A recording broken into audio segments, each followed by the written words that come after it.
আসসালামু আলাইকুম।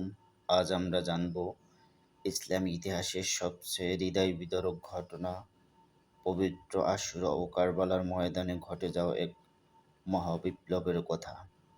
এই দিনের ইতিহাস শুধু মুসলমানদের জন্যই নয়, গোটা মানবজাতির জন্য শিক্ষা ও আত্মত্যাগের অনন্য উদাহরণ। আশুরার অর্থ দশম। এটি ইসলামী বর্ষপঞ্জির প্রথম মাস মুহররমের ১০ তারিখ। এই দিনটি ইসলামের ইতিহাসে বহুমাত্রিকভাবে গুরুত্বপূর্ণ। একদিকে এটি নবী মুসা সালামের ও তার কওমের মুক্তির দিন, অন্যদিকে এই দিনে সংঘটিত হয়েছিল ইসলামের মহান নেতার শাহাদাত, ইমাম হোসেন রাদিয়াল্লাহু তাআলা আনহুর মৃত্যু।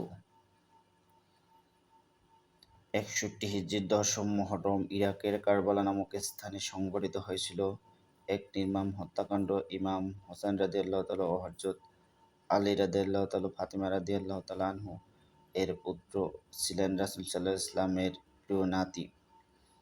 তিনি তখনকার শাসক ইয়াজিদের অন্যায়ের বিরুদ্ধে রুখে দাঁড়ান। সত্য ও ন্যায়ের পক্ষে অবস্থান নিতে গিয়ে তিনি তৃষ্ণাত পরিবার ও কাঁদতে কাঁদতে প্রাণ হারায়। কারবালায় এই নির্মম ইতিহাস আজও মুসলমানদের পানিবন্ধ করে রাখা হয়, বিদীর্ণ করে। আশুরা কেবল শোক বা কান্নার দিন নয়, এটি পুঁথিবাদের আত্মত্যাগের, ন্যায়ের পক্ষে দাঁড়াবার এক মহা বার্তা বহন করে। এই দিনে রোজা রাখা সুন্নত। রাসূল সাল্লাল্লাহু আলাইহি ওয়াসাল্লাম আশুরা উপলক্ষে রোজা রাখতেন এবং বলেন, আমি আশা করি এটি বিগত বছরের গুনাহ মাফ করে দেবে। অনেকেই এই দিনে দান খয়রাত করেন, ইবাদতে মশগুল থাকেন।